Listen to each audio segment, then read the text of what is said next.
Christiane Menge Ivana Fares. Bonnie Noémie Kenza. Je m'appelle Tali Randall Junior. Je m'appelle Obian Essomo Sarah.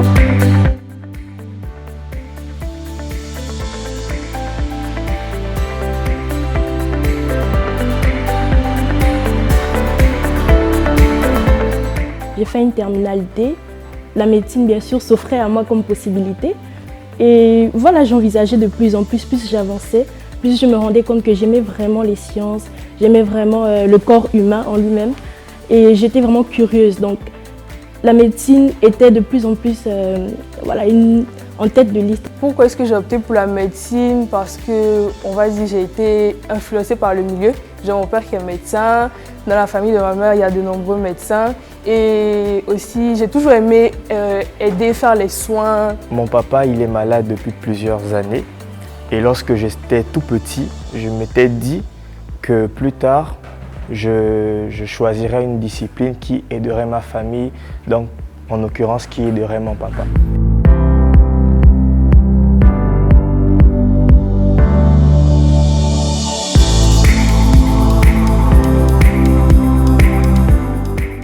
Je suis allée étudier au Sénégal, j'ai fait 1 an d'études au Sénégal, 1 an de médecine, mais ça ne me plaisait pas vraiment là-bas. Donc je commençais à chercher ailleurs et je suis tombée dessus vraiment par hasard parce que j'ai d'abord trouvé la fac qui était en déplacement à Libreville. Et voilà, par conséquent, vu que la fac est au Maroc, j'ai décidé de venir étudier au Maroc. En discutant avec mes parents, on s'est rendu compte en fait que le Maroc était l'un des pays africains en matière de santé qui était vraiment à la pointe de la technologie. Et je me suis dit oui, je veux faire mes études dans ce cadre-là, c'est dans ce cadre-là où je vais étudier, je vais être vraiment à la pointe de tout ce qui est nouveau.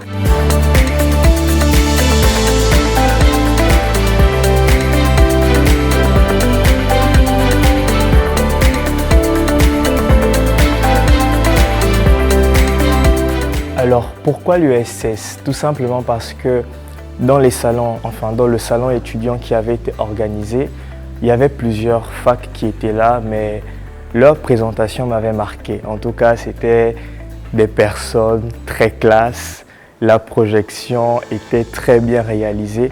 Ce n'est pas pour dénigrer les autres, mais pour dire que en tout cas, ce sont des personnes qui nous ont montré ce qu'ils valent. Voilà. Et en tout cas, ça m'a beaucoup plu, ça m'a beaucoup intéressé et puis je me suis dit pourquoi pas. Bon, j'étais pas personnellement sur place, c'était mon père parce que moi j'étais à Dakar. Mais mon père il m'a dit que vraiment ça a l'air d'être une bonne université à la pointe de la technologie. Et voilà, bien évidemment le Maroc est un des pays les plus, on va dire, développés de l'Afrique et notamment dans le domaine de la santé. Donc c'était envisageable. Et donc voilà, l'université nous a convaincus parce que elle a montré ses atouts, elle a mis ses atouts en valeur.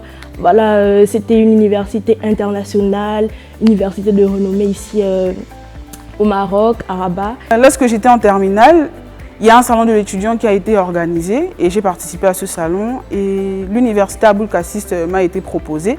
Déjà, j'étais pas très sûre parce que voilà, c'était une université privée. Et en faisant mes recherches, je me suis rendu compte qu'effectivement c'était une université qui avait une bonne réputation, que le corps professoral était incroyable et c'est vraiment quelque chose qui m'a frappée. Les infrastructures, le contexte dans lequel les étudiants apprennent, évoluent est vraiment très bien et je me suis dit c'est cette université que je veux côtoyer.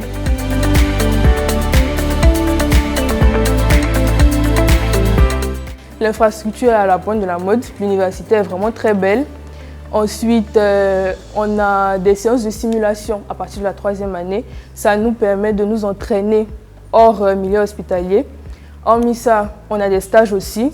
Ça nous permet de voir un peu comment ça se passe au niveau de l'hôpital, puisqu'on est là pour ça. Et ensuite, les cours magistraux. On a de très bons profs. Les cours sont vraiment très bien dispensés.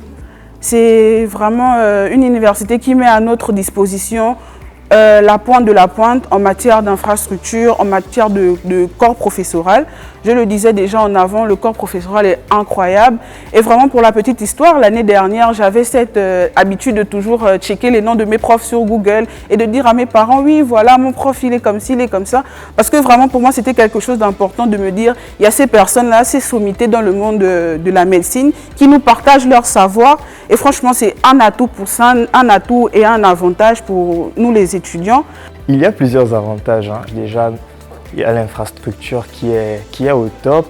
Il y a la qualité, voilà, du corps professoral. Il y a le centre de simulation qui est également formidable, qui est très équipé, où on a accès à une technologie que d'autres universités n'ont pas. La technologie, on a vu le centre de simulation. En fait, on ne manque pas de méthode d'apprentissage. Donc, en dehors des salles de cours, en dehors de la simulation, il y a les stages aussi. Donc, on a vraiment plusieurs terrains, en fait. Et c'est un grand avantage pour nous. En plus de ça, il y a de plus en plus d'étrangers. Donc voilà, on se sent un peu de plus en plus comme au pays.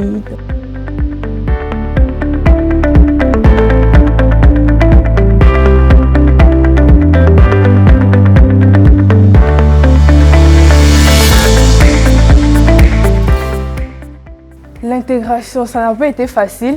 Parce que tu quittes ton pays, tu quittes ta famille pour venir dans un milieu que tu ne connais absolument pas.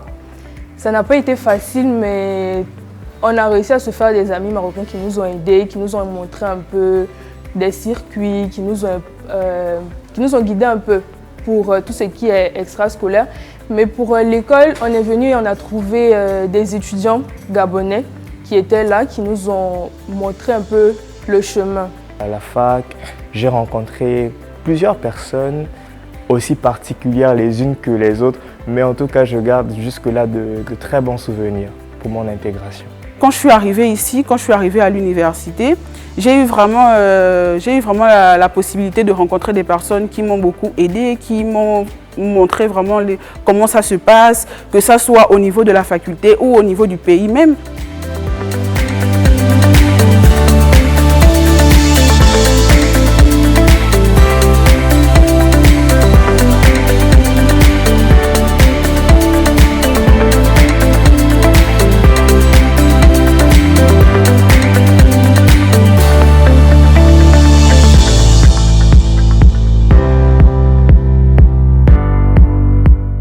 En troisième année, je suis rentré dans la chambre d'un patient, voilà, pour faire mon observation médicale et il souffrait d'une hypertension artérielle et je ne le savais pas, je n'avais pas pris son dossier, mais j'ai pu poser le diagnostic de ce qu'il avait en fonction de sa symptomatologie et par la suite, quand je sortais, il m'a dit que Dieu vous bénisse. Il m'a dit vraiment, vous êtes un très bon docteur, vous avez su me parler avec les mots.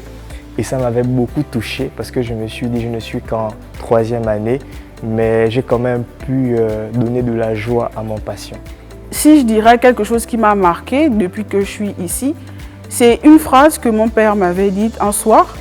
Je suis rentrée des cours, j'étais fatiguée, je n'en pouvais vraiment plus. Je me suis dit non, là je n'en peux plus. Et il m'a dit, Sarah, c'est vrai, c'est difficile. C'est vrai, c'est difficile, les études de médecine sont difficiles, mais pas aussi difficiles que personne ne puisse y arriver. La preuve, il y a des médecins partout. Et cette phrase, dans ma tête, je me suis vraiment dit, si il croit en moi, alors il faut aussi que je croie en moi. Et depuis ce jour, c'est cette phrase que je me répète tous les jours quand je vais baisser les bras, quand je n'en peux plus. C'est vraiment ce déclic-là. J'étais déjà ici, mais c'est vraiment ce déclic de me dire que oui, je peux y arriver et je vais le faire.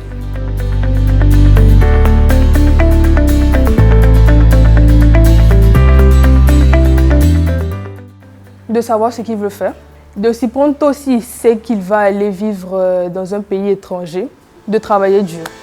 Il y a un adage qui dit chez nous, qui veut aller loin ménage sa monture. Pour dire que je vous conseille maintenant d'essayer de vous préparer, de vous dire, ok, j'ai envie de voyager, j'ai envie de sortir du pays. Commencez à apprendre par exemple à préparer, commencez à apprendre à tenir une maison, parce qu'en sortant, vous allez vivre avec des gens. Si vous ne savez pas préparer, ce sera compliqué pour vous parce que vous allez dépenser dans des fast-food et ce ne sera pas évident. Hormis ça, il y a aussi le côté la recherche de ce que vous voulez faire par la suite.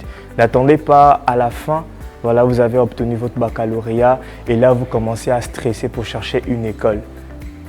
Mettez toutes vos forces et toutes vos chances de votre côté maintenant en essayant voilà, sur le net de chercher des écoles qui seront liées bien évidemment à la formation que vous voulez faire plus tard. Exigence, effort et détermination. Excellence, ponctualité et rigueur.